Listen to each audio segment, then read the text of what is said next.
प्यारे बच्चों, आज की इस क्लास में शुरू करेंगे कैपेसिटेंस। कैपेसिटेंस का इंट्रोडक्टरी क्लास है आज ये, तो बहुत ध्यान से समझिए, बहुत इंपॉर्टेंट टॉपिक है ये किसी भी एग्जामिनेशन पॉइंट ऑफ व्यू से जिसमें भी आप बैठने जा रहे हैं।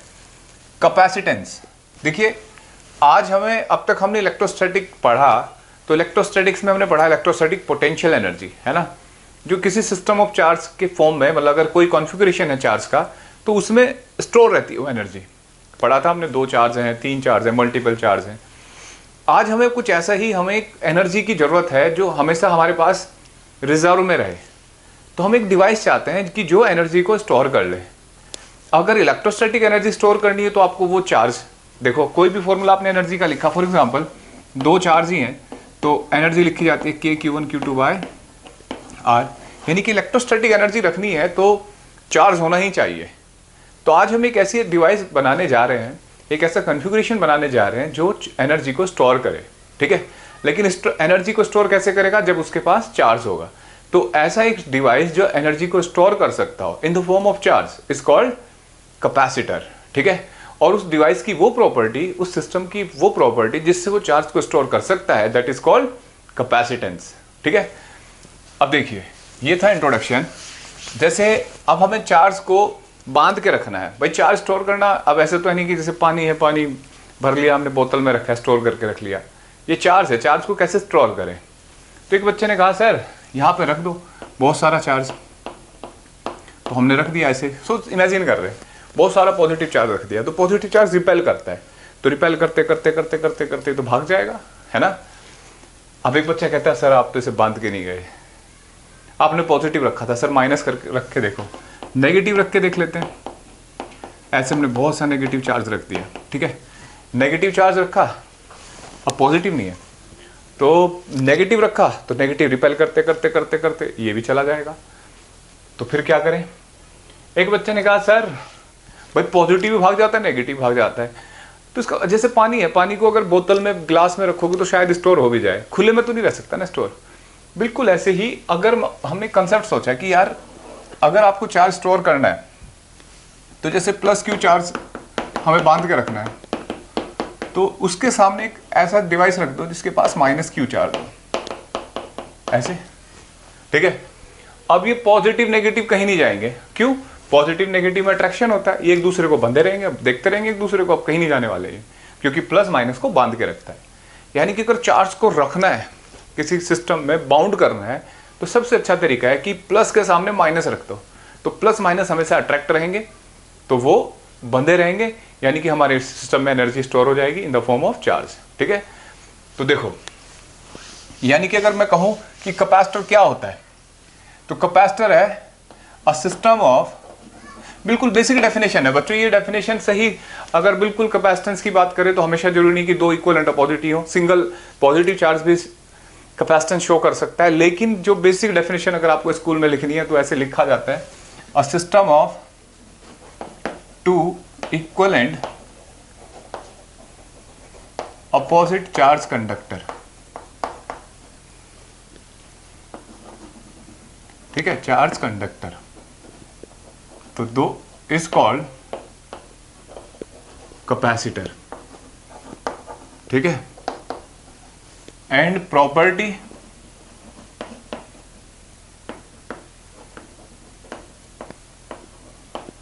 Of system by which it store energy in the form of charge or electric field is called capacitance, ठीक है। यहाँ पे कुछ लोग बहुत ध्यान दें कि इस क्वेश्चन में उलझा देगा आपको कि कैपेसिटर चार्ज स्टोर करता है या एनर्जी। तो कैपेसिटर एनर्जी स्टोर करता है, ठीक है, लेकिन मदद किसकी वजह से होती है? चार्ज की वजह। चार्ज होगा तो इलेक्ट्रोस्टैटिक एनर्जी आएगी, वो एनर्जी हम स्टोर करते हैं कैपेसिटर पे, ठीक है। अगर आपसे शॉर्टकट में डेफिनेशन बोले, a device which can store electrostatic energy is called capacitor, ठीक है। अब देखो, क्योंकि कई बार अब जैसे समझना है हमें, हमने मान लिया कि इक्विवेलेंट अपोजिट चार्ज रख दो 2 कंडक्टर पे तो वो कैपेसिटर बन जाता है। ये रफली डेफिनेशन है, समझ रहे हो? जरूरी नहीं कि हमेशा इक्विवेलेंट अपोजिट ही हो। अब देखिए, अब कोई सिस्टम चार्ज को स्टोर कर रहा है, उस पर चार्ज रख रहे हो आप, तो इसका कोई लॉ भी तो होता होगा, कोई कॉन्फ़िगरेशन, कोई कैरेक्टरिस्टिक। क्या, जैसे आपने रेजिस्टेंस पढ़ा, तो रेजिस्टेंस पढ़ा कि आप वोल्टेज बढ़ाते जाते हो करंट भी बढ़ता जाता है, लेकिन साथ में एक प्रॉपर्टी है जिससे वो करंट के फ्लो को अपोज करता है सिस्टम, रेजिस्टेंस। बिल्कुल ऐसे ही यहाँ कैपेसिटेंस का भी एक लॉ है, that is called law of capacitance. ठीक है, देखो बच्चों, जैसे समझना बात को, जैसे कंडक्टर है, अकेला कंडक्टर, आइसोलेटेड कंडक्टर सोचा, अगर आप इसको चार्ज देते हो, ठीक है, आपने चार्ज दिया तो इसका चार्ज क्यू है, रेडियस आर है, तो इसका पोटेंशियल कितना होता है, के क्यू बाय आर। अब इसको और चार्ज ला के दो, प्लस डेल्टा क्यू रख दिया इस पर, तो बताओ डेल्टा क्यू चार्ज यहाँ जुड़ जाएगा तो वोल्टेज बढ़ जाएगा नहीं बढ़ जाएगा? तो जैसे जैसे इस पर चार्ज बढ़ता जा रहा है ऐसे ऐसे पोटेंशियल बढ़ता जा रहा है। इसका मतलब सोचो क्या होता है भाई, पोटेंशियल क्या होता है, किसी चार्ज को कहीं से ला के रखने में जो वर्क होता है, ठीक है, किसी चार्ज को इन्फिनिटी से किसी पॉइंट तक लाने में यूनिट चार्ज को जो वर्क होता है दैट इज कॉल्ड पोटेंशियल। तो इसका मतलब इस पर जो चार्ज लाना है, फर्दर और नया चार्ज लाओगे तो एफर्ट ज़्यादा बढ़ेंगे, और चार्ज लाओगे तो एफर्ट बढ़ेंगे। इसका मतलब जैसे इस पर चार्ज बढ़ता जा रहा है इसका पोटेंशियल बढ़ता जा रहा है, ये मतलब है। यानी कि charge is directly proportional to potential across the conductor. ठीक है, ये तो अकेले कंडक्टर की बात हुई। अगर दो कंडक्टर हो, जैसे एक प्लस क्यू एक माइनस क्यू, ठीक है, इस सिस्टम पे चार्ज बढ़ा रहे हो, तो यहां जो होगा इसका पोटेंशियल मान लो V1 है, इसका V2, तो पोटेंशियल होगा V1 minus V2। Potential difference across the conductor, जैसे जैसे चार्ज बढ़ेगा ऐसे ऐसे पोटेंशियल डिफरेंस बढ़ेगा। ठीक है, मतलब इस क्या कहते हैं, इस ऑब्जेक्ट से दूसरे ऑब्जेक्ट पे चार्ज ले जाने में ज़्यादा एफर्ट बढ़ते जाएंगे जैसे जैसे इन पे चार्ज बढ़ेगा। समझ रहे हो बच्चों? तो इसका मतलब जो पोटेंशियल डिफरेंस होता है किसी भी सिस्टम का, अगर उसे चार्ज देते जाते हैं तो सिस्टम का पोटेंशियल डिफरेंस बढ़ता रहता है। तो ये लॉ ऑफ कैपेसिटेंस है। क्लियर? अब आप कहोगे सर ऐसे तो इलेक्ट्रिक फील्ड भी होता है। इलेक्ट्रिक फील्ड क्या होता है, K Q by R square. तो Q is proportional to electric field भी लिख सकते थे आप, है ना, यहां भी क्वेश्चन बनता है। तो आप समझिए, आप किसी चीज को स्टोर कर रहे हो, जैसे एक बुक शेल है, शेल्फ है, समझ रहे हो? तो उसमें आपको बुक ला के रखनी है, आपने रख दी। आप कहीं से ला के रखते हो ना, एफर्ट लगाने पड़ते हैं, उसमें बहुत सारे ऐसे अलग अलग पार्टीशन बने हुए, फिर आपने दूसरी बुक रखी, फिर तीसरी, यहाँ से भरता जा रहा है ये। अब और बुक लाओगे और ऊंचाई पे, और जोड़ोगे और ऊंचाई पे, और एफर्ट लगाओगे। सोचो जितनी ज़्यादा ऊंचाई बढ़ती जाएगी, एफर्ट बढ़ते जाएंगे ना, जितनी भरती जाएगी अलमीरा। तो बिल्कुल ऐसे ही इसका मतलब जितना चार्ज आप लाते जा रहे हो, एफर्ट आपको लाने में उतने ही ज़्यादा बढ़ते जा रहे हैं। ठीक है, ये लॉजिक लगाओ। तो प्रोपोर्शनेट, इसलिए पोटेंशियल वर्ड यहाँ इफेक्टिव है, ना कि इलेक्ट्रिक फील्ड। अब प्रोपोर्शनिटी का साइन हटेगा तो एक कांस्टेंट आएगा, इस कांस्टेंट का नाम है बच्चों कैपेसिटेंस। ठीक है, ये जो प्रॉपर्टी है कैपेसिटेंस की, इसको मेजर करता है। ठीक है, C measure capacitance, measure capacitance. और अब हम सिंपली इसी को क्या बोलेंगे बच्चों, कैपेसिटेंस, किसी भी सिस्टम की कैपेसिटेंस। ठीक है, सी मेजर कैपेसिटेंस, ज्यादा कैपेसिटी इसका मतलब ज्यादा स्टोर करेगा, कम कैपेसिटी कम स्टोर करेगा। ठीक है, अब देखो, अब जैसे एक बात सोचो, it is a scalar quantity, ठीक है, और ऐसा यूनिट है इसकी फैरेड। ठीक है, स्केलर क्वांटिटी, ऐसा यूनिट क्या है इसकी, फैरेड। सी डिपेंड किस पे करता है? एक बात बताओ, अगर पानी की कैपेसिटी, बोतल की कैपेसिटी देखनी, उसमें पानी भरने की, तो किस बात पे डिपेंड करती है बच्चों को? भाई बोतल का साइज क्या है, उसकी ज्योमेट्री क्या है ना। दूसरा ये भी डिपेंड करता है कि बोतल की मटेरियल के कौन सा है। मान लो एक बोतल है, बहुत उसका कांच बहुत कमजोर है और उसमें आपने ज़्यादा पानी भर दिया और ऐसे होल्ड कर रखा है, तो टूट के गिर जाएगा पानी। इसका मतलब उसके मटेरियल पे, उसकी ज्योमेट्री पे डिपेंड करता है उसकी कैपेसिटी। ऐसे ही कैपेसिटर की कैपेसिटी, एनर्जी को स्टोर करने की कैपेसिटी है, उसके स्ट्रक्चर पे डिपेंड करती है। और देखो जैसे ये मीडियम, ये दो ऑब्जेक्ट रख दिए तो इनके स्ट्रक्चर पे डिपेंड करेगी, और साथ में इसके बीच में मीडियम कौन सा है उस बात पे डिपेंड करेगी। ठीक है, तो इनके बीच में मीडियम एयर है, पानी है, ऑयल है, कुछ भी, समझ रहे हो? तो देखो, it depends on geometry of the conductor, या सिस्टम बोलेंगे, ज्योमेट्री ऑफ सिस्टम। दूसरा medium between the conductors, medium between conductors, ठीक है बच्चों, मीडियम बिटवीन कंडक्टर्स, इन दो बात पे डिपेंड करती है, ठीक है। अच्छा एक बात सोचो, अगर कैपेसिटी जीरो होने का मतलब क्या है, ठीक है, कैपेसिटी जीरो होने का मतलब है बच्चों, अगर C जीरो है तो इसका मतलब कोई चार्ज स्टोर नहीं हो सकता, ठीक है, यानी कि इतना ज्यादा पोटेंशियल डिफरेंस है। अब देखो यहां से अगर सोचो C equal to Q by V, अगर V इंफिनिटी हो जाए, ठीक है, तो कैपेसिटी क्या हो जाएगी, जीरो। इसका मतलब कोई चार्ज ना जा पाए, है ना, कोई एक ऐसा डिवाइस है इस पर चार्ज रख ही नहीं सकते। जैसे एक बोतल का ढक्कन बंद कर दिया और उसके ऊपर पानी गिरा रहे हैं तो नहीं जाएगा कभी उसमें, तो इसका मतलब सिस्टम की कैपेसिटी क्या हो गई, जीरो, ठीक है। या सॉलिड बोतल है, अंदर भी कांच ही भरा हुआ है तो खोखली है ही नहीं वो, है ना, बिल्कुल ऐसे कैपेसिटी जीरो हो गई। तो कैपेसिटी जीरो होने का मतलब यानी कि पोटेंशियल डिफरेंस जिस कंडक्टर पे आप लेके जा रहे हो उसका पोटेंशियल इनफाइनाइट है, ठीक है। अच्छा C अगर मैं इन्फिनिटी कर दूं, इसका मतलब क्या होगा कभी C इन्फिनिटी, C इन्फिनिटी का मतलब होगा जैसे C equal to Q by V, समझ रहे हो बच्चों, C equal to Q by V, यहां लिख देते हैं जगह कम है, C equal to Q equal to C V, हाँ ऐसे रख दिया। तो मैं कह रहा हूं C इन्फिनिटी मतलब इनफाइनाइट कैपेसिटी, यानी कि बहुत ज्यादा चार्ज स्टोर हो सकता है, नहीं। C V जीरो कर दो तो क्यू बाई जीरो क्या होता है बच्चों, इनफाइनाइट, ठीक है। तो इसका मतलब कैपेसिटी इनफाइनाइट नहीं हुई, ये धोखा है, समझ रहे हो। इसका मतलब है कि चार्ज, अब जैसे एक बोतल है, अगर उसका बॉटम तोड़ दो, आप उसमें पानी भरते जाओ तो पानी जाता रहेगा जाता रहेगा, और कितना ही पानी जा सकता है, लेकिन वो स्टोर तो नहीं हो रहा है ना। तो ऐसे ही अगर आपने, जैसे कंडक्टर है, अकेले की बात कर लूँ और मैंने इसे ग्राउंड कर दिया, आप इसे कितना ही चार्ज दे दो वो सारा ग्राउंड होता रहेगा, हमें लग रहा है यार बहुत चार्ज आ रहा है, जबकि वो स्टोर हो ही नहीं रहा, सारा शॉर्ट हो रहा है।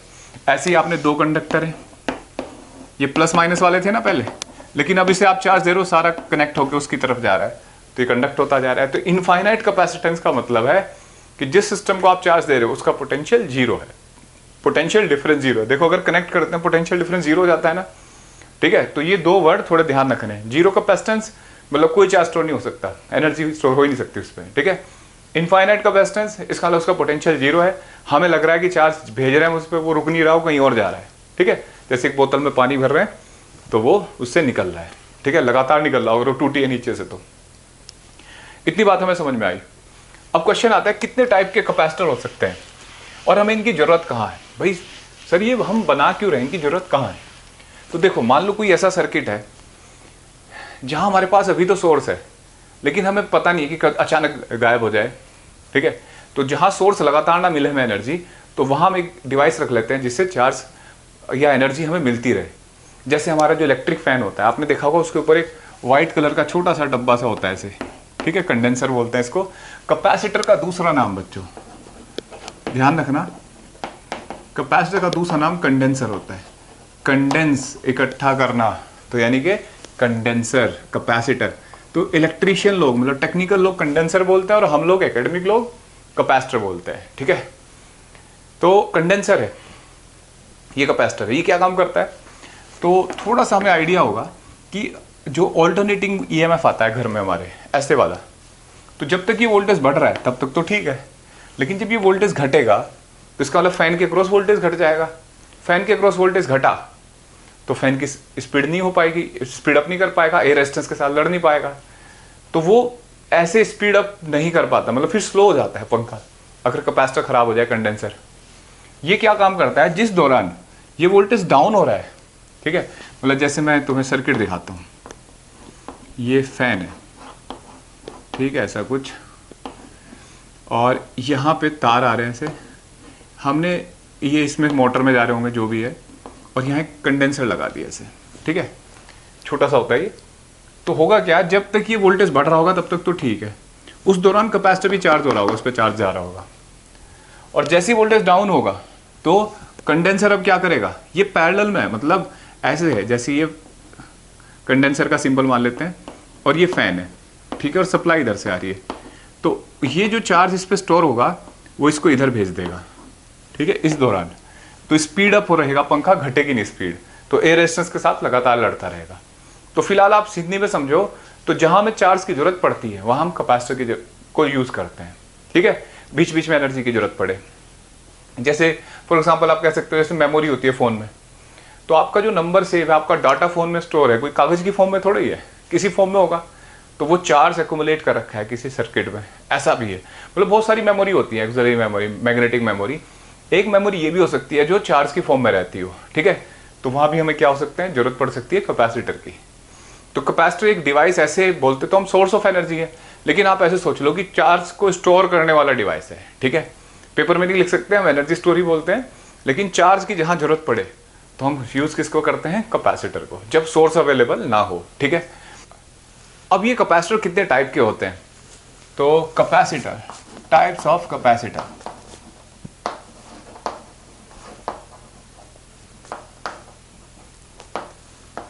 हिंदी में संधारित्र बोलते हैं। देखो पहला है parallel plate capacitor, parallel plate capacitor. दूसरा पैरेलल प्लेट कैपेसिटर क्या होता है, ऐसे दो मेटेलिक प्लेट, एक मिनट दिखाता हूं मैं आपको, जैसे ये दो प्लेट है, ठीक है, आमने सामने रखी है ऐसे, तो ये पैरेलल प्लेट कैपेसिटर है। ये देखो रेक्टेंगुलर दिख रही है, तो रेक्टेंगुलर प्लेट भी हो सकती है, स्क्वायर प्लेट भी हो सकती है, ट्रायंगुलर भी, लेकिन पैरेलल होनी चाहिए, ठीक है। तो ये पैरेलल प्लेट कैपेसिटर था। दूसरा क्या हो सकता है बच्चों, दूसरा होता है स्फेरिकल कैपेसिटर। ये कुछ स्टैंडर्ड केस है, ऐसा जरूरी नहीं कि हमेशा यही होता है। तीसरा है सिलिंड्रिकल कैपेसिटर। सिलिंड्रिकल कैपेसिटर बच्चों जो आपने इसमें फैन में देखा है वो सिलिंड्रिकल कैपेसिटर है। अगर पैरेलल प्लेट कैपेसिटर की बात करें तो क्या बताया मैंने, ऐसे दो प्लेट होती है पैरेलल में, ठीक है।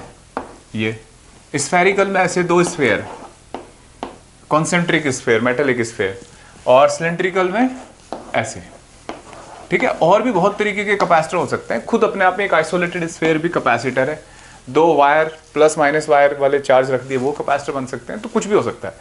फिलहाल ये स्टैंडर्ड केस बताया, ठीक है। अभी हम इसके बारे में पढ़ेंगे क्योंकि बेसिक हम इससे पढ़ेंगे, फिर बाद में क्या करेंगे, हर एक को अलग अलग समझेंगे, ठीक है। एक बात और, अगर मैं कहूं कि भाई जैसे रेजिस्टेंस का सिंबल आपने ये बना रखा है, 9th-10th क्लास में पढ़ा होगा, यही होता है ना। अब जरूर थोड़ी कि रेजिस्टेंस ऐसा होता है, तार को मोड़ देते हैं, रेजिस्टेंस ऐसा होता है, रेजिस्टेंस तो अलग शेप हो सकती है, लेकिन सिंबल सर्किट के हिसाब से ये है। तो बिल्कुल ऐसे ही सिंबल ऑफ कैपेसिटर, अगर आप जो सिंबल दिखाओगे फिजिक्स में वो क्या होगा, ऐसे दो ऐसे लाइन खींचे तो ये कैपेसिटर है, ठीक है। आजकल एक ये सिंबल भी होता है ऐसे, इसका मतलब चार्ज इधर से फ्लो कर रहा है, लेफ्ट टू राइट जा रहा है। जिस प्लेट को ऐसे मोड़ रखा होता है वो इस, यानी कि ये पॉजिटिव प्लेट है और ये नेगेटिव, चार्ज इधर जा रहा है, ठीक है, मतलब ये प्लेट पॉजिटिव मानी जाएगी। अच्छा अगर ऐसे कर दिया तो इसका मतलब ये वेरिएबल कैपेसिटर है, ठीक है। तो सिंबल आज से ये यूज करेंगे, जनरली हम तो ये यूज करते हैं। तो देखो अब शुरुआत करते हैं पैरेलल प्लेट कैपेसिटर से, ठीक है। पैरेलल प्लेट कैपेसिटर क्या है और इसकी कैपेसिटेंस फाइंड करने जा रहे हैं। तो देखो बच्चों, कैपेसिटेंस ऑफ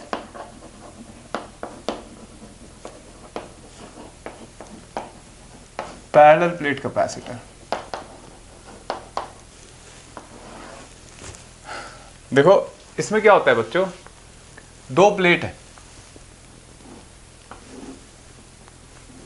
ऐसे, ठीक है, ऐसे दो प्लेट है मेटेलिक।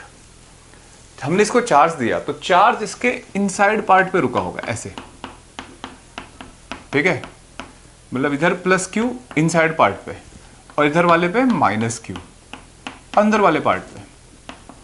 ये थिक प्लेट है सर, अगर थिन प्लेट हुई तो थिन प्लेट हुई तो भी एक ही लेयर होगी ना चार्ज की, भाई इसकी surface charge density plus sigma मान लो और इसकी कितनी मान लो, माइनस सिग्मा। तो थिन प्लेट में तो होता ही ऐसे है कि एक ही लेयर होती है, जैसे ये प्लस प्लस प्लस, ठीक है, और इस प्लेट पे माइनस माइनस माइनस माइनस ऐसे, ठीक है। तो यानी कि थिक हो चाहे थिन हो, एक एक लेयर होनी चाहिए, वन लेयर इधर चार्ज की, एक लेयर इधर है चार्ज की, ठीक है। ये कैपेसिटर बन गया, इसकी कैपेसिटेंस फाइंड करनी है। तो देखो कभी भी किसी भी सिस्टम का कैपेसिटेंस फाइंड करनी हो तो 3 स्टेप फॉलो करने हैं आपको। पहला, स्टेप टू सॉल्व मैं इसको बाद में भी लिखाऊंगा जब बहुत सारे कैपेसिटर अलग अलग टाइप के कैपेसिटेंस सॉल्व करेंगे, लेकिन अभी बता देता हूं पहले स्टेप टू सॉल्व कैपेसिटेंस। ठीक है, पहला अप्लाई डिटरमाइन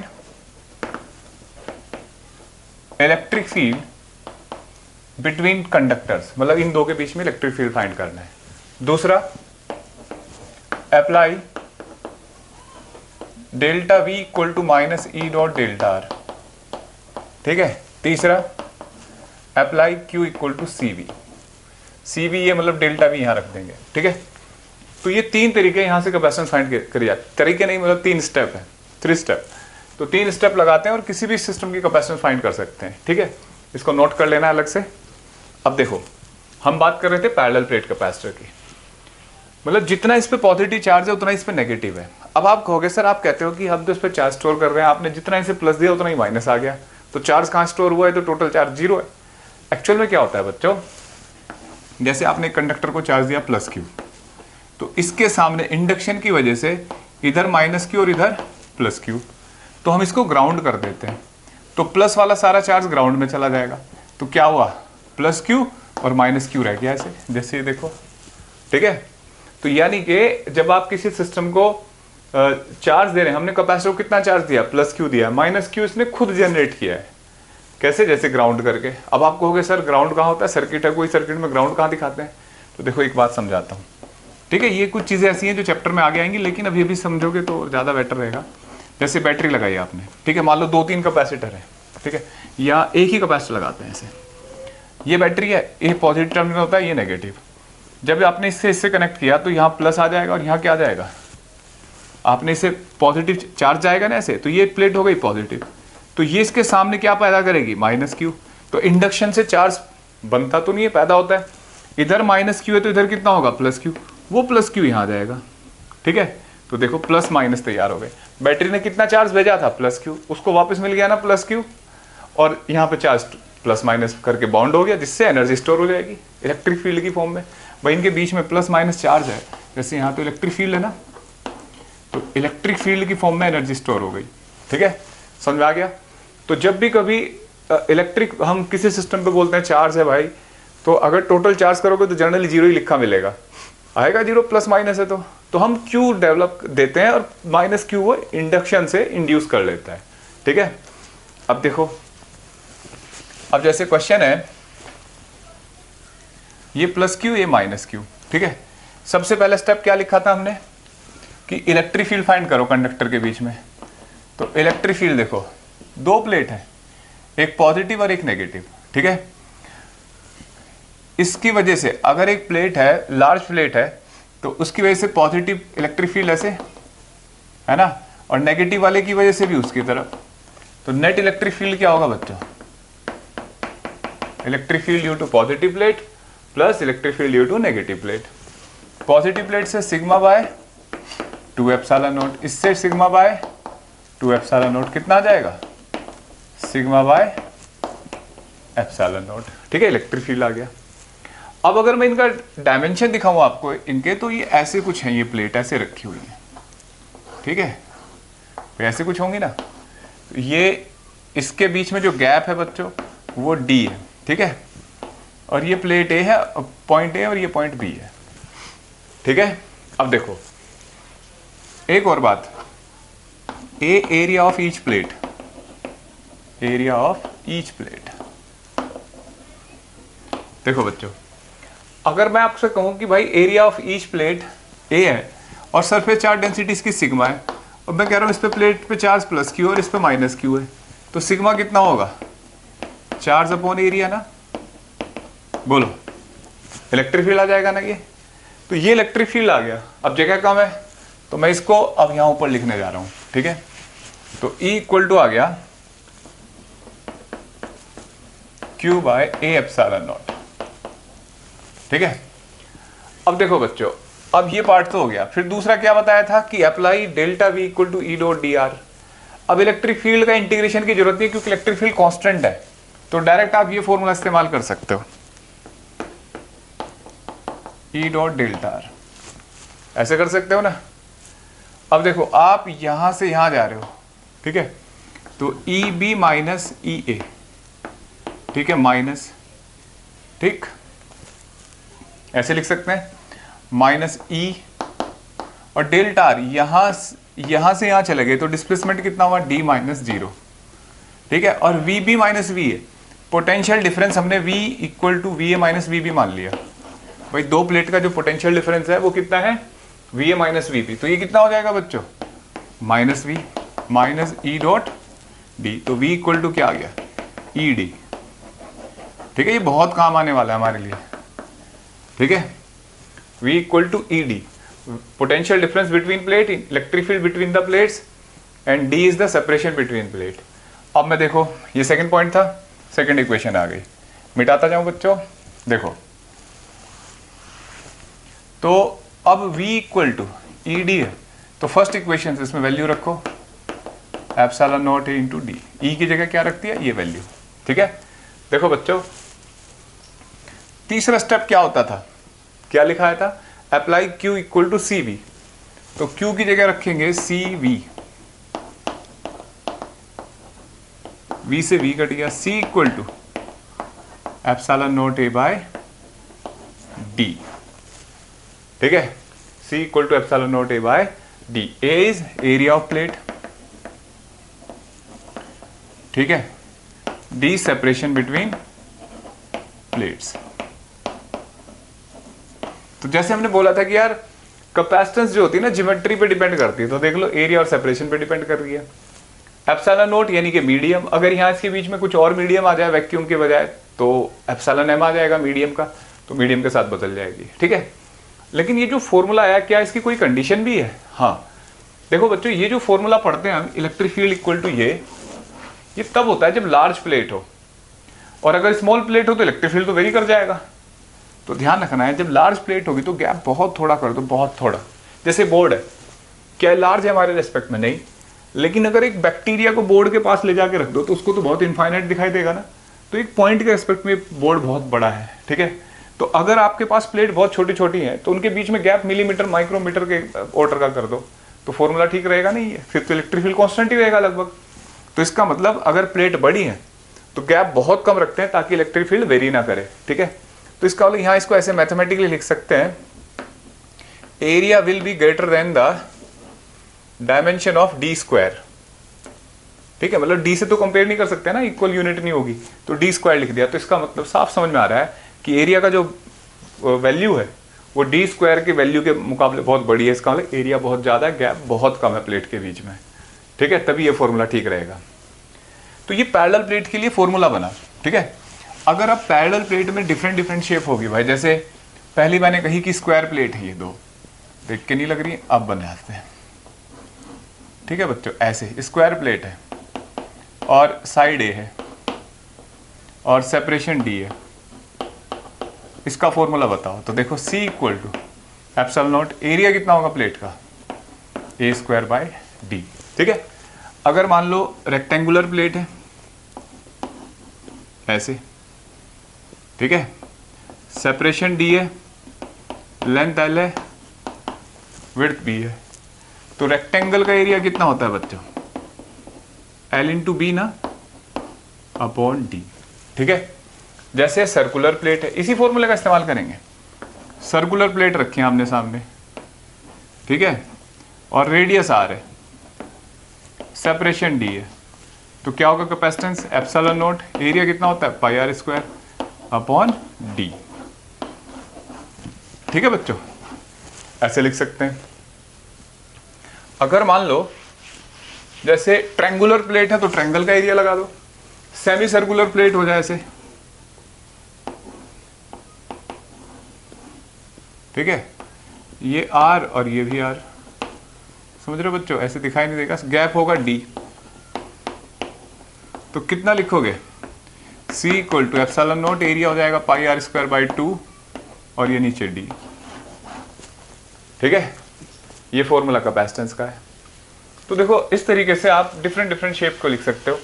जैसे अगर क्वेश्चन मिल जाए कि अगर एरिया अलग हो जाए फिर, तो ध्यान देना बच्चों, जैसे A1 है ये A2 है और सेपरेशन D है, तो जो इफेक्टिव एरिया होगा ना वो आमने सामने, ठीक है, क्योंकि जब भी दो ऑब्जेक्ट को चार्ज दोगे तो वो अपने बिल्कुल नियर बाय सरफेस पे ले आएगा चार्ज, यहाँ पे ऐसे, यहाँ ऐसे, तो इलेक्ट्रिक फील्ड इसी रीजन में होगा, ठीक है, जो आमने सामने। जो बाउंडेड एनर्जी वो इतनी रीजन में होगी। तो यहाँ जो छोटा एरिया होता है, जैसे A2 छोटा है A1 से, तो इस सिस्टम की कैपेसिटेंस होगी epsilon not A2 bye D, ठीक है, A2 बाय D। लेकिन कई बार आपसे चीटिंग कर सकता है वो, जैसे ऐसे बनाया, ठीक है, ये A और ये B, और ऐसे जोड़ देगा किसी वायर से इन दो प्लेट को। तो वायर को अगर जोड़ दिया प्लेट को, तो इसका मतलब क्या कर दिया उसने, इनके पोटेंशियल सेम कर दिए, है ना, ये तो कनेक्ट हो गई। तो आप सोचो Q इक्वल टू CV, और V होता था potential difference VA minus VB, वो क्या कर दिया, अब C equal to Q by V, तो ये जीरो, तो इसका मतलब इन्फिनिटी। तो इस सिस्टम की कैपेसिटेंस इन्फिनिटी हो जाएगी, क्योंकि ये शॉर्ट हो गई है प्लेट, जोड़ दी है किसी ने, ठीक है। ऐसे की बजाय, वायर की बजाय ऐसे एक मेटल की प्लेट ऐसे जोड़ दे, तो ये सब इनफाइनाइट है, क्योंकि आप इसमें देखो चार्ज देते जाओ, ये शॉर्ट होकर यहाँ से ऐसे ऐसे बैटरी में घूमता रहेगा, है ना। ये ऐसे नहीं हुआ जैसे एक बोतल का बॉटम तोड़ दिया, पानी भरते जा रहे हो, तो ये चार्ज लगातार इसमें घूमता रहेगा, शॉर्ट हो गई ये प्लेट, ठीक है। तो ध्यान रखना है, तो इसकी कैपेसिटी इन्फिनिटी। अब देखो बच्चों, ये आपने different type of capacitor, parallel plate capacitor पढ़ा, ठीक है। देखो अगर ये पैरेलल प्लेट है, अभी एक कंसेप्ट आता है force between plates of capacitor. ये क्या बात है भाई, एक बात देखो बच्चों, जब ये दो प्लेट है, ये प्लस और ये माइनस, तो इनके बीच में अट्रैक्शन होगा नहीं, तो फोर्स भी लगेगा। तो हम ये पता करने जा रहे हैं कितना फोर्स लगेगा इनके बीच में, ठीक है। दो opposite conductor, equal and opposite charge, तो फोर्स पता करने जा रहे हैं। देखो ऐसे, इसका एरिया A, इसका एरिया A। अगर आप देखो एक दूसरे के इलेक्ट्रिक फील्ड में रखें ये, ठीक है, तो मैंने क्या काम किया, इस प्लेट का नाम है 1, इसका 2, एक प्लेट को ऐसे ही रख लिया यहाँ पे, ये फर्स्ट प्लेट है, इसको हटा लिया इस चार्ज को, ठीक है। मुझे बताओ इस प्लेट की वजह से, जिस पे चार्ज पॉजिटिव है, यहाँ पे इलेक्ट्रिक फील्ड कितना होगा, बोलो बच्चों, अवे होगा ना, और प्लस Q चार्ज है तो E होगा सिग्मा बाय 2 एप्सिलॉन नॉट, और सिग्मा क्या लिखा जाता है, Q by 2A epsilon not लिखा जाता है, नहीं, Q by 2A epsilon naught, भाई सिग्मा Q बाय A अकेली प्लेट से। अब तुम वो जो प्लेट तुमने यहां रखी थी, ठीक है, उसको लाके रखो। अच्छा, ये इलेक्ट्रिक फील्ड यहां देखो, ये इलेक्ट्रिक फील्ड डिस्टेंस पे वेरी करता है, यानी कि इन सब पॉइंट पे ये इलेक्ट्रिक फील्ड उतना ही रहेगा ना, इक्वल डिस्टेंस है तो सेम रहेगा। अगर मैं यहां एक प्लेट रख दूं नेगेटिव चार्ज की, जो यहां थी ये, अब नेगेटिव चार्ज है तो हर चार्ज जितने भी इस पे पॉइंट हैं सब पे फोर्स लगेगा ना इधर की तरफ, है ना, और वो हर जगह इलेक्ट्रिक फील्ड सेम है, तो टोटल सिंपली लिखा जा सकता है net force, force on plate 2 by 1 कितना होगा बच्चों, Q इंटू E1, ठीक है। मतलब ये फोर्स ऑन 2 ड्यू टू 1, और ये अकेली एक प्लेट का इलेक्ट्रिक फील्ड है, ठीक है, और उसमें ये प्लेट रख के देखा हमने, इस पर कितना फोर्स लगा, समझ रहे हो बच्चों। जैसे एक चार्ज की वजह से दूसरे चार्ज पे फोर्स देखना हो, तो वहां पे इलेक्ट्रिक फील्ड पता कर लो पहले चार्ज से, इनटू उस चार्ज को मल्टीप्लाई कर दो इस पे फोर्स देखना है।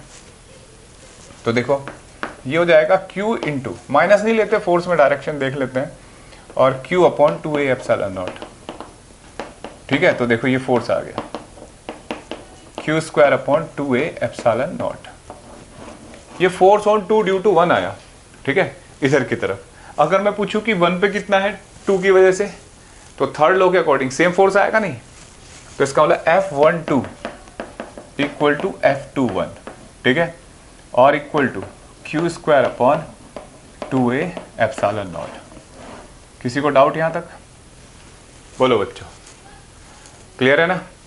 तो ये इक्वल एंड अपोजिट फोर्स लगेगा, और मैं इसको लिख देता हूं F, ठीक है, आप 1 2 लिखने की जरूरत नहीं है। तो ये दो प्लेट एक दूसरे को ऐसे, ठीक है, अट्रैक्ट करेगी, क्लियर है? तो ये दो प्लेट के बीच में फोर्स है। अब इसके कैसे क्वेश्चन हो सकते हैं, देखो जैसे बड़े छोटे छोटे बेसिक से क्वेश्चन आ जाते हैं डराने के लिए, कि जैसे ये प्लस क्यू ये माइनस क्यू, ठीक है, और इसे पुली लगा दी, ऐसे ही डराने के लिए सिंपल। ये मास है, मैं कितना मास हो कि सिस्टम इक्विलिब्रियम में रहे, ये से रस्सी से बांध रखी है दो प्लेट, ठीक है, ये प्लेट इधर बांध रखी है रस्सी से, इधर ऐसे हैंग कर रहा है, तो अगर ये इक्विलिब्रियम में रहे तो मास कितना हो, तो कुछ नहीं है बच्चों, देखो इस प्लेट पे इधर की तरफ फोर्स लगेगा, ये mg है, यहाँ टेंशन होगा। अगर इक्विलिब्रियम के लिए मास की वैल्यू पूछ रहा है, find the value of m for equilibrium, तो अगर ये इक्विलिब्रियम है तो t किसके बराबर होगा, mg के, होगा नहीं भाई, t ऊपर की तरफ mg नीचे की तरफ, रेस्ट में रखना है तो अपवर्ड फोर्स डाउनवर्ड के बराबर। फिर ऐसे ही यहाँ t ऐसे, तो इस प्लेट को देखो, सेकंड प्लेट को दो फोर्स लग रहे हैं इस पे बच्चे, इस प्लेट पे F इधर T इधर, तो F equal to T, F कितना है Q square by 2A epsilon naught, यही पड़ा है, और टेंशन कितनी है mg, तो कितना आ गया मास यहाँ से Q square upon 2A epsilon naught into जी, ये मास आ गया। क्लियर है? तो इतना मास होगा इस ऑब्जेक्ट का, तो ये सिस्टम इक्विलिब्रियम में रहेगा। तो ये आया कूलम फोर्स, ये force between the plates of capacitor पे एक छोटा सा क्वेश्चन करके देखा। अब बात करते हैं energy stored inside capacitor. Energy stored inside capacitor, भाई हमें कैसे पता लगा कि कैपेसिटर के अंदर एनर्जी स्टोर है?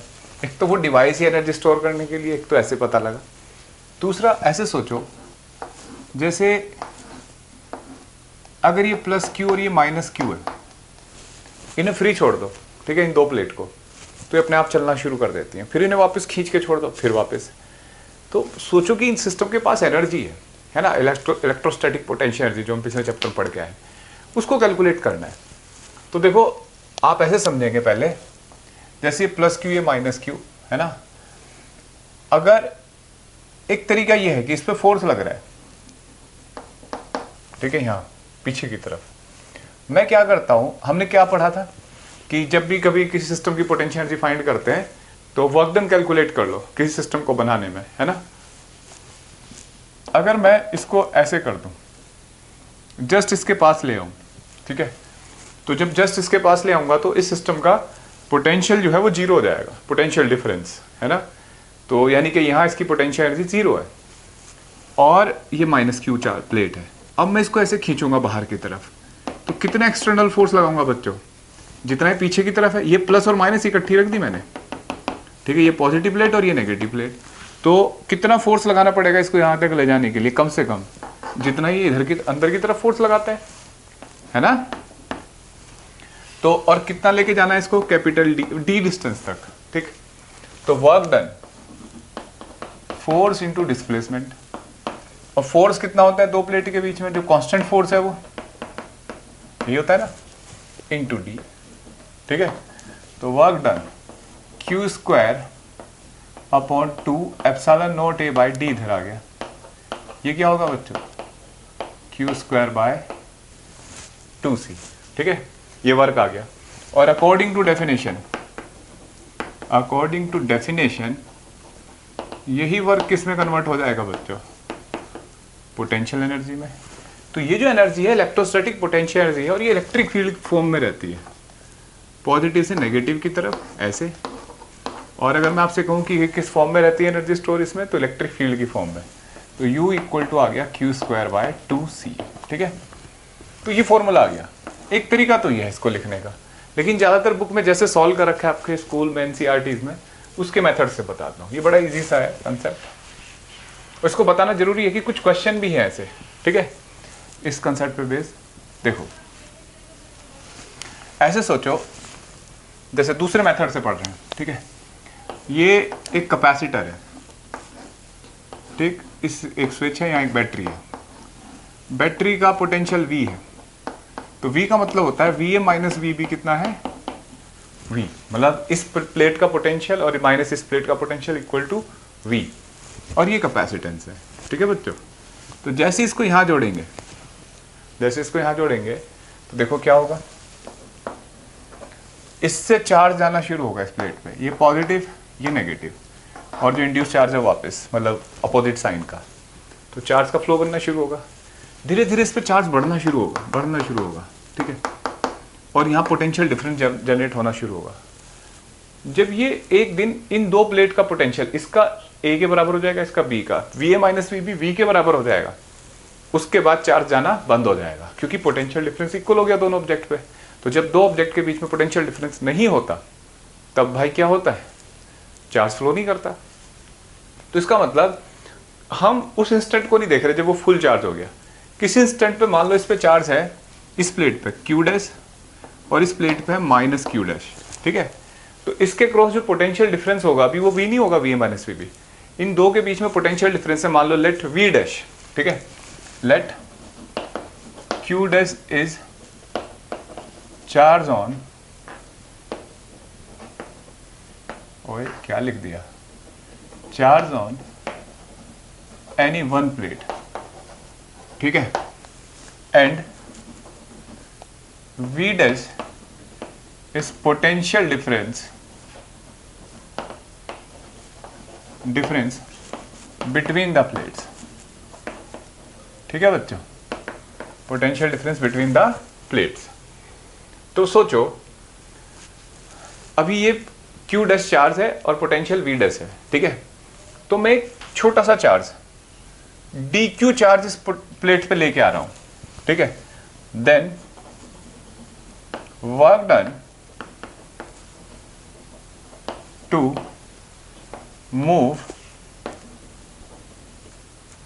a charge, work done to move a charge dq to the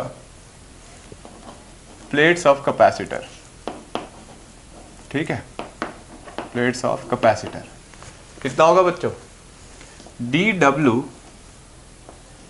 ठीक, इक्वल टू q डैश ओ dq into potential difference across the capacitor. Capacitor के अक्रॉस लेके आ रहे हो ना, तो उसके अक्रॉस जो पोटेंशियल डिफरेंस है वो कितना है, v डैश, ठीक है। देखो मतलब आपको मतलब है कि यहां से dq अगर आप यहां रखते हो तो इधर भी जाता है ना माइनस dq, यानी कि यहां से यहां ट्रांसफर करना है। भाई आपने dq यहां भेजा तो फाइनली उसका प्लस dq यहां से निकल जाता है, आता है ना ऐसे, तो यानी कि इस प्लेट से इस प्लेट पे क्रॉस कराना है, कूदाना है, कूद के जाना है उसको। तो कितना पोटेंशियल डिफरेंस है वहां, v डैश, तो वर्क डन कितना करना पड़ेगा, dq इंटू वी डैश, ठीक है। अब देखो, अब अगर टोटल वर्क डन कैलकुलेट करना है, ठीक है, तो पहले तो dq कितना है बच्चों, किसी टाइम चार्ज कितना है, q डैश, है ना, तो ये dq डैश कर लेते हैं भाई, है ना, क्योंकि वेरिएबल सेम रहना चाहिए। तो dq होगा q डैश बाय, एक मिनट, dq डैश तो उतना ही है, v डैश कितना होगा, q डैश बाय c, ठीक है। ये वर्क डन है। टोटल वर्क डन के लिए क्या करना होगा आपको, इंटीग्रेशन, ठीक है। तो q डैश वेरिएबल अंदर रहेंगे, dq डैश, और चार्ज कहां से कहां तक, 0 से q तक, क्लियर। भाई टोटल चार्ज किसी दिन हम ये मानेंगे ना फुल चार्ज होने पे प्लस q है, तो इसका इंटीग्रेशन कितना हो जाएगा बच्चों, देखो W इक्वल टू 1/c, ठीक है,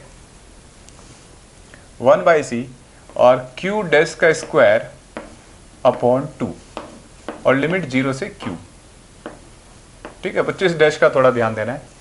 तो कितना हो जाएगा ये 1/2 q square bye 1/c q square bye 2, तो q स्क्वायर बाय 2c आ गया ना, और q क्या है, इसका मैक्सिमम चार्ज, और वो जब फुल चार्ज हो जाएगा ये, ठीक है। तो इसका मतलब अगर इस एक्सप्रेशन को लिखा जाए, आप नोट करो पहले इसको, ये टोटल वर्क डन आ गया, ठीक है। देखो तो वर्क डन आ गया, वर्क डन ऑन कैपेसिटर है, ये यहां ध्यान देना होता है बच्चों, वर्क डन ऑन कैपेसिटर। तो टोटल वर्क डन आ गया W equal to q square by 2c, और जो इस पे वर्क हुआ, भाई आपने क्या पढ़ा है, किसी चार्ज को एक जगह से दूसरी जगह लेके जा रहे हो, वो वर्क ही तो क्या होता है, potential energy, electrostatic potential energy. तो according to definition U equal to क्या हो जाएगा बच्चों, W, and that is Q²/2C। तो ये इलेक्ट्रोस्टैटिक एनर्जी आ गई। ये पहले मेथड से भी आई थी, थोड़ा इसमें थोड़ी जुगत ज़्यादा लगानी पड़ी। तो देख लेना स्कूल में कौन सी मैडम ने जो पढ़ाई है उसी हिसाब से लिख देना टीचर ने, ठीक है। अब हमें पता है यार Q इक्वल टू CV होता है, ठीक है।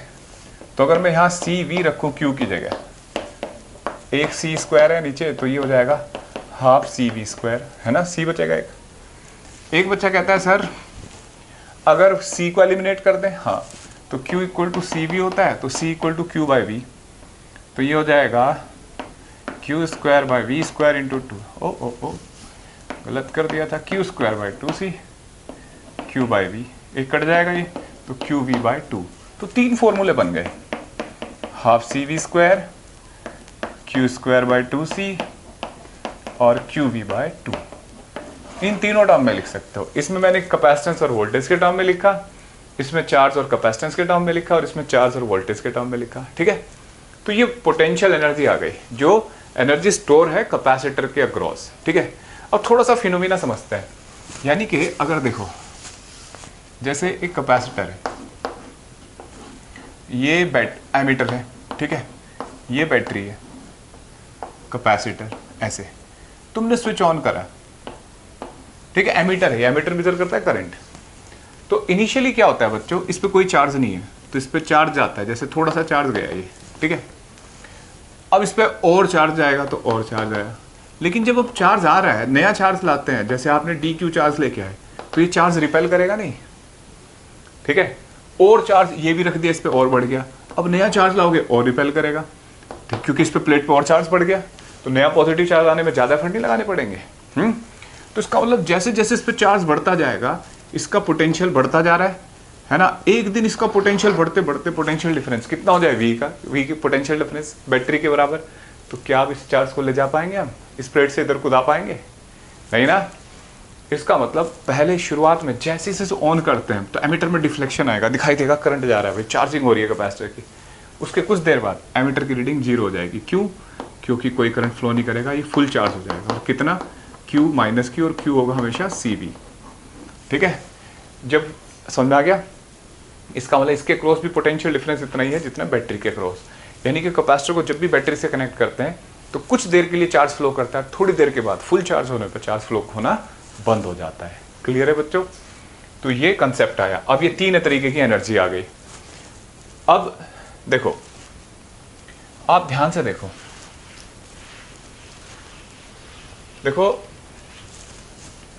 ये आपने वर्क लिखा था, तो ये वर्क डन ऑन कैपेसिटर था। क्या बैटरी ने भी उतना ही वर्क किया जितना कैपेसिटर पे वर्क हुआ, या उससे ज़्यादा वर्क करना पड़ा होगा इस चार्ज को क्रॉस कराने में? कैपेसिटर तो कह रहा है मुझे तो इतना वर्क मिला, ठीक है, मेरे ऊपर। क्या बैटरी भी यही कहेगी कि मैंने इतना वर्क किया है? तो चेक करना है, वर्क डन बाय बैटरी, ठीक है। देखो बच्चों, वर्क डन बाय बैटरी कितना होगा? एक बात सोचो, जैसे ये बैटरी है, इसका वोल्टेज भी है, कैपेसिटर ऐसे, इस पे +Q, इस पे -Q, तो +Q यहाँ से गया और यहाँ वापस आया, है ना। +Q ही जाता है ना, जैसे +Q, ये माइनस पैदा होता है अंदर, बाहर +Q इधर आता है। तो +Q इसे क्रॉस कराने में, इस पोटेंशियल डिफरेंस के क्रॉस वर्क डन कितना होगा? वर्क डन बाय बैटरी होता है charge ΔQ into potential difference, और कितना चार्ज भेजा है? Q, तो W आ गया QV, ठीक है। ये वर्क डन बाय बैटरी है, जबकि energy store on the capacitor कितनी है ये? अब देखो, एनर्जी स्टोर ऑन कैपेसिटर कितनी है बच्चों? U = QV/2, ये एनर्जी स्टोर है। आपने वर्क किया, मान लो इस क्वांटिटी को QV मान लो आप, X मान लो, तो ये X/2 हो गया ना, है ना। तो जितनी एनर्जी स्टोर है वो कम है, वर्क ज़्यादा हुआ है, तो बाकी एनर्जी कहाँ गई भाई? वर्क एनर्जी में कन्वर्ट होता है, या एनर्जी वर्क में कन्वर्ट होती है। तो वर्क बैटरी ने इतना कर दिया QV, लेकिन आधी एनर्जी स्टोर है उसकी, उस अमाउंट का आधा स्टोर है, तो आधा कहाँ चला गया? इसका मतलब आधा हीट लॉस हो गया, ठीक है, हीट लॉस हो गया, और हीट लॉस क्या होगा, work done minus you, that is QV minus QV by 2, यानी कि QV बाई 2 आ गया, which is 50% of energy store, which is 50% of total work done, है ना, वर्क डन, यानी कि जितनी एनर्जी स्टोर है उतना ही हीट लॉस हुआ, ठीक है। यानी कि यहां बात पता लगी हमें कि work done equal to work done by battery equal to energy store plus heat loss, ठीक है बच्चों, energy store plus heat loss. बताइए इतनी बात समझ में आई। अब देखो, अब एक क्वेश्चन करते हैं इस बेसिक सी बात पे। इस क्वेश्चन में दे रखा है कि a parallel plate capacitor having plate area 4 centimetre square and separation between the plate is 1 millimetre connected with the battery of 10 volt, ठीक है, 10 वोल्ट की एक बैटरी है, ठीक, और इसकी कैपेसिटेंस पता लग सकती है आपको। तो पहला पूछा find the capacitance, charge on capacitor, energy across capacitor, ये तीन बातों पे फोकस करते हैं अभी। बड़ा सिंपल सी क्वेश्चन हुआ। सेपरेशन बिटवीन द प्लेट दे रखी है, तो सी नोट होगा। सी नोट क्यों लिख रहा हूँ, क्योंकि इसके बाद इसमें कुछ छेड़छाड़ करी है। Now plate of the capacitor pull apart, तो इनिशियल कर रहे हैं तो टी इक्वल टू 0 मान लिया, epsilon naught A by D, ठीक है, ऐसे। तो एप्सिलॉन नोट को एज इट इज रहने देते हैं। एरिया कितना हुआ बच्चों, एरिया है 4 सेंटीमीटर स्क्वायर। एसआई सिस्टम में जाएंगे तो 10 की पावर -4 मल्टीप्लाई कर देंगे सेंटीमीटर स्क्वायर, ठीक है, और सेपरेशन है मिलीमीटर में 1 मिलीमीटर, तो 1 इंटू 10 की पावर -3, तो ये हो जाएगा 4 एप्सिलॉन नॉट इंटू 10 की पावर -1, है ना, यानी कि 0.4 एप्सिलॉन नॉट, ठीक है। ये कैपेसिटेंस आ गई, तो इनिशियल कैपेसिटेंस आ गई epsilon naught into 0.4 epsilon naught. भाई मैं वैल्यू कैलकुलेट नहीं कर रहा हूँ, एप्सिलॉन नॉट की वैल्यू आप रखोगे, कितनी होती है एप्सिलॉन नॉट की वैल्यू, 8.854 इंटू 10 की पावर -12, है ना, वो रख सकते हैं। ये आ गया। दूसरे पार्ट में उसने पूछा है चार्ज ऑन कैपेसिटर, तो चार्ज कितना होता है, Q equal to C V, तो Q naught C naught into V, ठीक है। तो सी नोट कितना हमारे पास, ये रहा 0.4 एप्सिलॉन नोट इंटू वोल्टेज कितना है बच्चों, 10 वोल्ट, ठीक है, तो ये हो गया 4 एप्सिलॉन नोट, चार्ज भी आ गया। तो Q naught equal to 4 epsilon naught, ठीक है। अब देखो, अब इसके बाद कैपेसिटेंस की यूनिट फैराड होती है बच्चों, ठीक है, शायद मैंने आपको नहीं बताई, हो सकता है मैं भूल गया हूँ। कैपेसिटेंस की यूनिट फैराड होती है। फैराड एक बड़ी यूनिट है, इसे F से लिखते हैं, तो माइक्रो फैराड, पिको फैराड ऐसे लिखा जा सकता है, ठीक है। अब देखो ये आ गया 4 एप्सिलॉन नॉट, चार्ज भी आ गया। अब इसके बाद अब इतना आ गया, फाइनल चार्ज भी पता लग गया। हमसे पूछा है फिर एनर्जी स्टोर अक्रॉस कैपेसिटर, तो एनर्जी के 3 फॉर्मूले, कोई सा भी लगा सकते हो आप। तो जैसे हाफ सी वी स्क्वायर, ठीक है, तो initial energy half C naught V naught square, half C naught कितना है 0.4 एप्सिलॉन नोट इंटू 10 का स्क्वायर, ठीक है। देखो बच्चों ये 10 हो जाएगा, एक 10 से 10 गया और 2 10 जा, है ना, तो 5 एप्सिलॉन नोट। देखो फिर बताता हूँ, कैलकुलेशन के लिए मैं जिम्मेदार नहीं, कहीं गड़बड़ हुई होगी तो आप देखेंगे। ये 5 एप्सिलॉन नोट आ गई, इतने जूल इनिशियल एनर्जी है, ये कूलम, ये फैराड, ठीक है।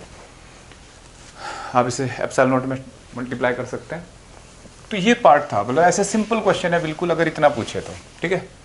तो इस तरीके के बेसिक क्वेश्चन उम्मीद करता हूँ कि आप सॉल्व कर सकते हो। अब इसमें थोड़ा सा मजेदार चीज़ कर दी हमने कि plate of capacitor pull apart. अब एक बात सोचो, ये प्लस ये माइनस, है ना, चार्ज ऐसे होता है, तो ये अपने आप तो नहीं दूर जा सकती, तो कोई खींचेगा एक्सटर्नल एजेंट।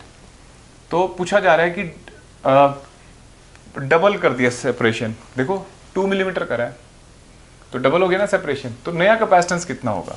तो एक बात सोचो, नया कैपेसिटेंस होता है epsilon naught A by D, आपने 1 मिलीमीटर का 2 मिलीमीटर कर दिया तो डबल कर दी सेपरेशन, तो इनिशियल कैपेसिटेंस का क्या हो जाएगा, हाफ हो जाएगा नहीं, सीधा सीधा। भाई अगर सेपरेशन 2D कर देते हो तो इनिशियल कैपेसिटेंस थी तो C0/2, तो सी नोट कितना है हमारा 0.4 एप्सिलॉन नॉट, तो इसे 2 से डिवाइड कर दो तो 0.2 एप्सिलॉन नॉट। ठीक है, तो बताओ कैपेसिटेंस बढ़ी है घटी है? कैपेसिटी घटी है इसकी, तो 0.2 एप्सिलॉन नॉट नई कैपेसिटेंस आ गई है ना, आधी कैपेसिटेंस हो गई, इतने फैरेड। फिर पूछा अब नया चार्ज बताओ, तो नया चार्ज कितना होगा? Q equal to C V. Voltage उतना ही रहता है बच्चों। देखो बैटरी की खास बात होती है, इसका पोटेंशियल डिफरेंस हमेशा कांस्टेंट रहता है जब तक इसकी आखिरी सांस चल रही है, मतलब सांस का मतलब है केमिकल एनर्जी। जब तक इसकी केमिकल एनर्जी प्रॉपर चल रही है, केमिकल रिएक्शन, तो तब तक ये पोटेंशियल डिफरेंस कांस्टेंट बना के रखती है, तो इसका वोल्टेज कांस्टेंट रहेगा, चाहे आप कैपेसिटर में जो करो। तो C इक्वल टू ये 0.2 एप्सिलॉन नॉट इंटू 10, तो ये कितना हो गया 2 एप्सिलॉन नॉट। तो नया चार्ज कितना हो गया बच्चों? 2 एप्सिलॉन नॉट कूलम। बताओ चार्ज बढ़ा या घटा?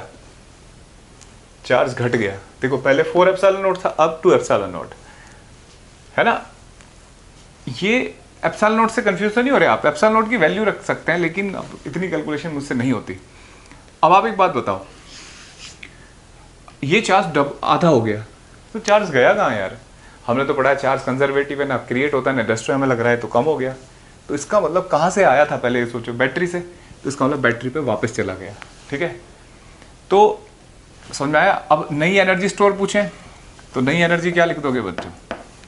Q²/2C। ठीक है, C की वैल्यू ये रखो और एनर्जी कैलकुलेट कर लो, नई एनर्जी आ जाएगी। और पक्की बात है जब कैपेसिटी कम हुई तो एनर्जी भी कम हो गई होगी, चेक करके देखना। अब यहाँ जो आया वर्क डन ऑन बैटरी या बाय द बैटरी, तो जब बैटरी खुद चार्ज भेजती है तो इसका मतलब वर्क डन बाय बैटरी होता है, जो हमने पढ़ा था अभी डेरिवेशन में। लेकिन अभी क्या हुआ है बच्चों, चार्ज बैटरी में जा रहा है वापस, यहाँ कम हो गया चार्ज है ना, आधा हो गया, तो आधा वापस गया होगा ना। तो ये वर्क डन ऑन बैटरी है, जो लास्ट पार्ट है सबसे इंपॉर्टेंट है यहाँ, ये सी पार्ट इसका। तो वर्क डन ऑन बैटरी, तो कैसे पता करेंगे? वर्क डन ऑन बैटरी है ये, ठीक है ना, बाय द बैटरी नहीं है। तो इसमें क्या होता है, charge transfer into potential of battery. ठीक है, तो कितना चार्ज भेजा उसने इस दौरान, कितना? Q0 माइनस Q है ना, Q minus Q0 into V, भाई जो डिफरेंस है। तो Q कितना है 2 एप्सिलॉन नॉट, और इनिशियल चार्ज कितना था 4 एप्सिलॉन नॉट है ना, इंटू V कितना है 10, तो -2 इंटू -20 एप्सिलॉन नॉट। तो माइनस नेगेटिव वर्क को भी समझ सकते हो, माइनस ये बता रहा है कि वर्क डन बाय बैटरी हो रहा है, वो ऑन द बैटरी हो रहा है। ठीक है, तो ये क्वेश्चन हमने करा, बिल्कुल बेसिक सा क्वेश्चन था। सबसे पहले सिंपल बातें देखी कि कैपेसिटेंस फाइंड कराया आपसे, एनर्जी स्टोर, ये सब। और जब एनर्जी लिखते हैं तो हाफ CV² और Q²/2 से QV/2 कोई से भी लगा सकते हो।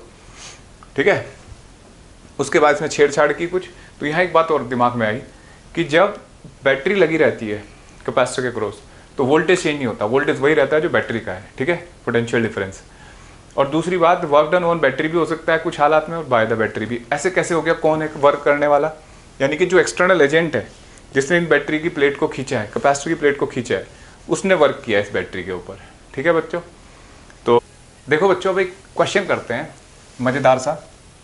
क्वेश्चन है, a capacitor of capacitance 200 microfarad charge with a battery of 10 volt. 10 volt की बैटरी से 200 माइक्रोफैरड के कैपेसिटर को चार्ज करा। Find charge and energy across capacitor. बड़ा बेसिक सी बात है। उसके बाद इसमें आगे कुछ किया, क्या किया, now capacitor is disconnected from the battery, अब बैटरी से हटा लिया उसको, और separation between the plates increase the twice with insulating hand, मतलब इंक्रीज टू ट्वाइस, मतलब जो भी गैप था उसका डबल कर दिया। ठीक है, और पूछा है कि find the new charge potential energy across capacitor. तो पहले इनिशियल कंडीशन देखते हैं।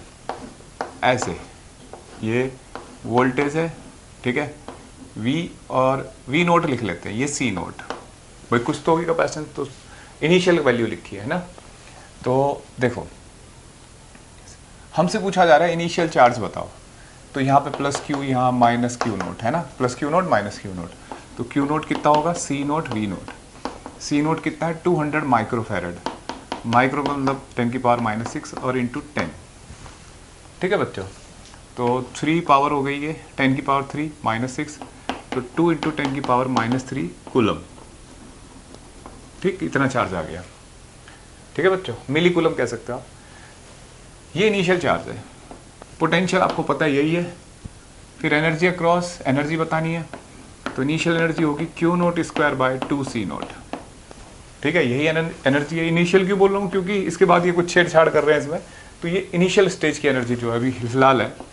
तो क्यू नोट है 2 × 10⁻³ तो स्क्वायर है, तो 2 × 10⁻³ अपॉन 2 c नोट 200 × 10⁻⁻6। ठीक है, तो देखो -6 पूरा उड़ जाएगा इससे, और एक 2 से 2 चला जाएगा, 2/100 200 यानी कि 0.01 जूल, अगर मेरी कैलकुलेशन सही है तो ये एनर्जी आ गई।